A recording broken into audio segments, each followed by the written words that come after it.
this person asked, I would love to hear from the two watchmen, their perspective on what this verse in Luke means. So Luke 21 verse 36 says, watch ye therefore and pray always, that ye may be accounted worthy to escape all these things that shall come to pass, and to stand before the Son of Man. All right, Luke 21 is the mirror image of Matthew 24. That's it. So it's about the signs of the times. Now, we can have a long discussion on this issue. I'm very happy that the questioner refers to us as two watchmen. Watchmen, what of the night? Yes. All right. And that is exactly what, like we've mentioned in the previous episode, that's what we want to be. Okay. Watchmen on the wall. So what can we glean from this verse? This verse is actually very significant. It starts with, watch ye therefore. Is it a request or is it a command? Yes, command. It is a command. Now, watching, will it save you? No. Can it put you in the right frame of mind? Yes. And then there has to come an action. All right, so people can become addicted to watching for signs, and there will be many that will label such people conspiracy theorists, right? But it is a condition that the Lord says, watch. Now, when you just stick with this word watch, what must you watch for? Well, obviously, that part will also be said in the word. Okay, so you must watch for those signs which the Lord has given as to the closeness of His coming. Now, can that influence your relationship with God? Yes, for sure. Can it move someone who is totally agnostic to becoming a believer again? Definitely, because you can see how that was predicted comes true. All right, so watching is not a request, it's a command, but it's coupled to something. Pray always. So the watching is coupled to prayer. Now, prayer is a personal communication between you and God. So if you pray to someone, does that mean you have a relationship? Yes. That's talking to Him. All right, so watching and prayer, when they are linked together, it means that you have a relationship, but the relationship has actually progressed to the point of trust. Faith. Exactly. So when you see the signs, your faith is actually strengthened. Because without faith, it is impossible to please Him. So watching linked to prayer means that you have a living relationship with Christ. Then you follow with the rest, that you may be accounted worthy to escape all these things that shall come to pass. That can also be misinterpreted, this part. All right, so people say, okay, if you're watching, then you will be counted worthy. No. If you have this relationship, and it grows, and your faith grows, and your trust grows, and in the end, when you watch the signs, you must also realize your hopeless position. Exactly.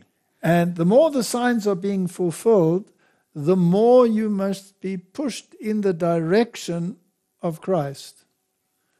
And if you are covered by the righteousness of Christ, then you will be accounted worthy to escape all the things that come to pass.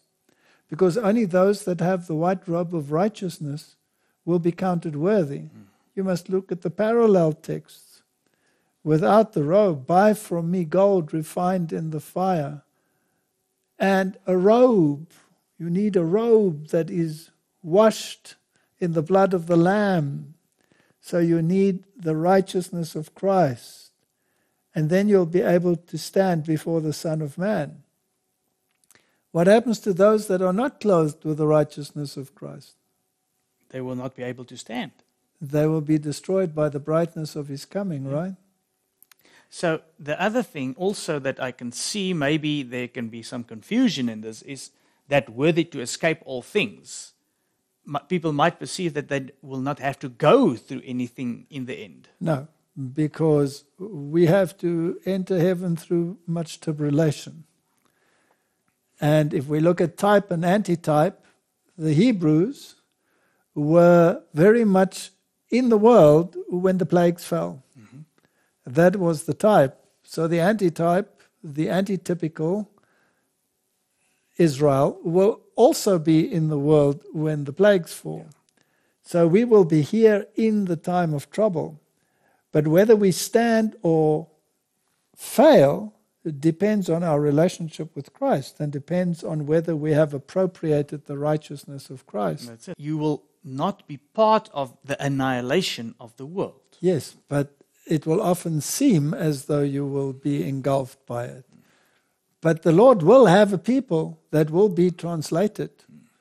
Elijah is the guarantor of that, because he was translated without seeing death, and he's the representative of those that will be translated at the end without seeing death. So, Martin, watching the signs of the times is often criticized in the world today. Mm-hmm. It's called fear-mongering. But it is a condition. And you have to be a watchman. Now, what do we do when we record WhatsApp profs and we look at the signs of the times? We are watching. That's it. We are watching to see if the things predicted in the Bible are coming to fruition. We're putting it all into perspective. All right. Now, what about those that criticize it? There's a verse in the Bible, Matthew 24, verse 48. But, and if that evil servant shall say in his heart, the Lord delayeth his coming, and he shall begin to smite his fellow servants and eat and drink with the drunken, the Lord of that servant will come in that day when he looketh not for him, and in an hour that he is not aware of. Jesus said, through his representatives, that we are not in darkness that day should overtake us. Right? Mm-hmm. We should know. Yeah. Now, how can we know? If we watch. Watch, exactly. So you're linking it, right? Now, this evil servant is a servant. Mm-hmm. So he's falling under the people that's actually watching. All right? He's God's servant. He is in the church. Yeah. But he's an evil servant. And he is saying, my Lord delayeth his coming. Why would he say that? Because he's not watching the signs. And if you watch the signs, you will say, whoa, the coming of the Lord is coming closer. So the evil servant is one that does not watch for the signs and is constantly criticizing those that watch for the signs and writing their little articles in their little magazines, criticizing those that watch for the signs of the times. Do we have them in the church? Yes. And they are also probably not ready for this. All right. So should we become discouraged because they are in the church? No. Even if they are in leadership position? No, because we have our marching orders. Watch. Those are higher marching orders than those that say stop watching. Exactly. It's nicely put. Okay. So what are these servants that do not watch and that say that this is fear-mongering? What will they start doing eventually if you keep on watching? Smite you. They will start smiting their fellow servants. Why would they smite them, Martin? Because they don't want to hear this message. Why don't they want to hear it? Because they are eating and drinking with the drunken. That's it. Now, who are the drunken, Martin? Those that are drunk with the wine of Babylon. So they are sitting in ecumenical councils and are beginning to see things in the same light as those that are drunk with the wine of Babylon. And they probably think that keeping Sunday for the sake of climate change is a pretty good idea because the planet is in dire straits in terms of climate change.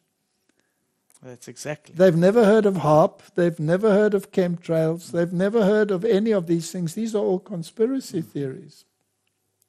So they start thinking like the world because they are sitting at the same table with those that have drunken from the wine of Babylon. And therefore, because keeping the Sunday will save a little bit of gasoline and end some pollution seems a pretty logical thing to do. So how can you possibly even think that that is a religious law? It's a purely secular law. It's fine to do it. I think they're not watching. No. They're not watching. And all the signs that we show of this happening is merely conspiracy. Conspiracy. All right, so what will the Lord do with that servant? So the Lord of that servant shall come in a day when he looketh not for him. Why does he not look for him? He wasn't watching. He's going round and round. He's not watching. He's sitting at the table drinking with those that are drunk with the wine of Babylon. And who is actually saying that the Lord is delaying his coming, so yes. he's agreeing with them. I mean, Catholicism doesn't believe in millennium post this earthly existence. They believe in amillennialism, when the church will rule for 1,000 years. Well, good luck for them. But even the other Christian denominations have the same view. They have kingdom theology. So if you have kingdom theology, why would you wait for the coming of Christ? And the other interesting thing is, the other denominations, they believe in the rapture. Mm-hmm. And the rest will still be down here. But that's not biblical either. So if you are drunk with this wine, why would you be watching for the coming of the Lord? You would be saying, the Lord delays his coming. He's not coming for another 100 years, 200 years, 1,000 years, 2,000 years. We have lots of time. Martin, would you be anxious and praying earnestly to be counted worthy to stand before the Son of Man if you have no concept of his soon coming? I can't see that you will. All right, now why would you want to call yourself an Adventist? What does Advent mean? Second coming, or the coming of the Lord. All right, that's the great hope, right? Yeah. Now, why would you want to delay it? Doesn't make any sense. No. I don't think they should call themselves Adventists. No. I don't know what we should call them. They must think of another name, but that one certainly doesn't fit. So the Lord of that servant shall come in a day when he looketh not for him, because he's not watching, in an hour that he is not aware of, because he wasn't watching. Yeah. The sad state is that there's a lot. If we take just the 10 virgins, the sleeping virgins, yes, we've got a parallel there as well with this. Can you be a happy-go-lucky general member in the church, not worrying about the coming of the Lord and carrying on? Yes, you can. Can you be a theologian in that same category? Yes, we have them all. But the bottom line is, watch. So let's take a quote from the Spirit of Prophecy, Counsels for the Church. The danger of thinking Christ's coming is delayed. That evil servant who says in his heart, my Lord delays his coming, professed to be waiting for Christ. He was a servant, outwardly devoted to the service of God, while at heart he had yielded to Satan. Sure. That's pretty strong language. But it comes back to what the Bible says. If you're not for God, you're against him. That is the way. There's no sitting on the fence. No. And Jesus said, watch. And these people say, you're watching in the wrong place. We're not worried about this. He does not, like the scoffer, openly deny the truth, but reveals in his life the sentiment of the heart that the Lord's coming is delayed. Presumption renders him careless of eternal interests. He accepts the world's maxims and conforms to its customs and practices. Now, Martin, I don't want to say too much. But have we experienced, even within our own ranks, a conformity to customs and practices of the world? Not only in terms of worship style, but also in terms of specific legislations that have been introduced in the world of late. Has there been coercion in particular directions? Why? Because you have accepted the world's maxims and conformed to its customs and practices. If you take any issue, climate change, are there within our ranks people that are on that bandwagon and want to save the world from this calamity? Yes. Are we approaching the time of the second coming? Oh, for sure. And this... Are we going to save the planet for another 1,000,000 years because we are going to stop exuding carbon dioxide and asphyxiate ourselves? No. Anything that God created, the natural, is now taboo.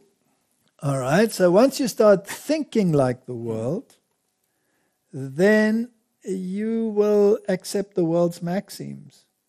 And then you will conform to its customs and practices. But if you are watching for the signs of the times, if you have read that Satan messes with the climate, have we read those statements in the past? Many times. That he controls the elements of nature and brings about the storms that sweep away the harvests and the houses. We shout climate change. Or no, the world shouts climate change. And the wicked servant shouts climate change. When in actual fact, it's the outworking of darker elements.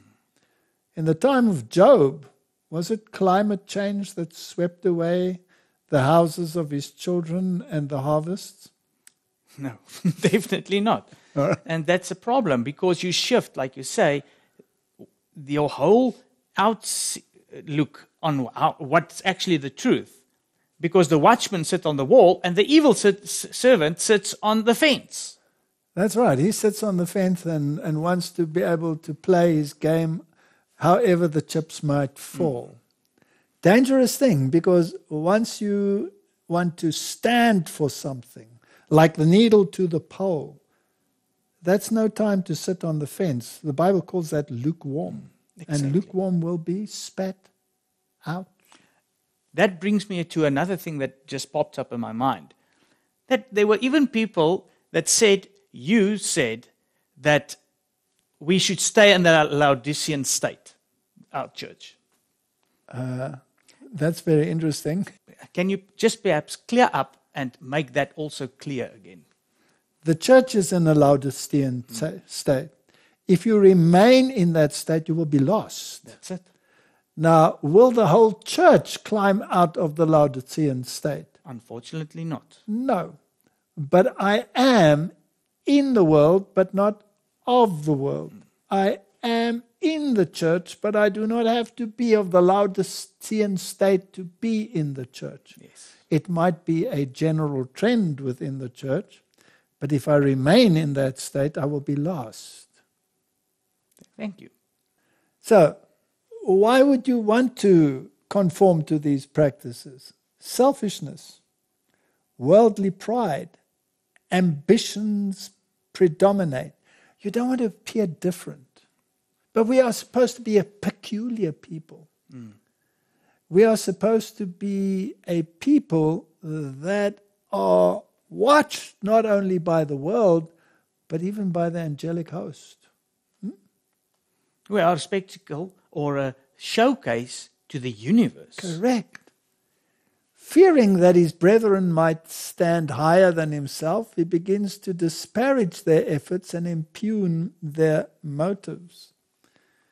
So let's say you are a prominent liberal within the church, maybe even in leadership, and these watchmen are saying the opposite to what you are saying, and your position and your ambition in your position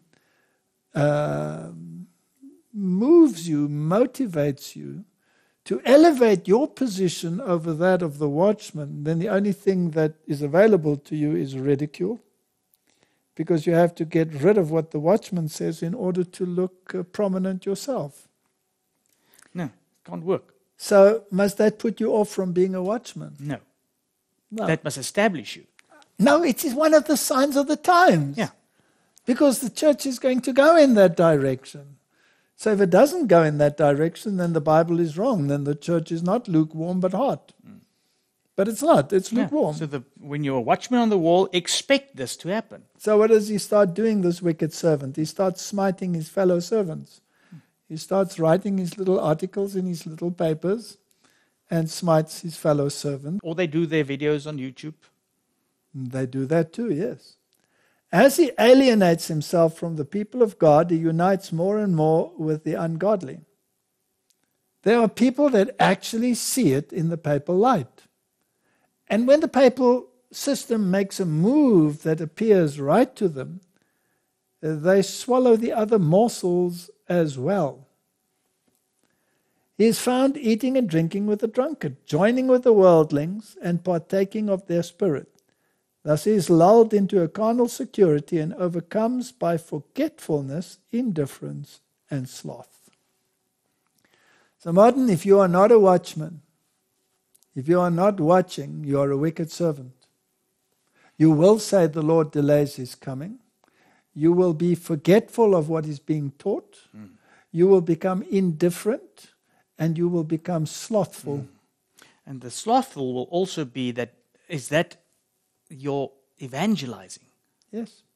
It will be set aside. There's lots of time. Yeah. There's no need for urgency here. In fact, you've become a servant of Satan, and you do not know it. It's like the church in the time of Jesus. They had become servants of Satan. They were so rigid in keeping the law that they were willing to murder in order to keep it, which was breaking the law. Yeah. Not only in the case of Jesus, but in all the martyrs. Whether we're talking about Stephen, whether we're talking about Paul, they contrived a plot not to eat or drink until they had killed him. And they called that righteousness. That is sad. But unfortunately, that also applies to the end with us. Correct. They will think that they're doing God's service by getting rid of those that have been the watchmen.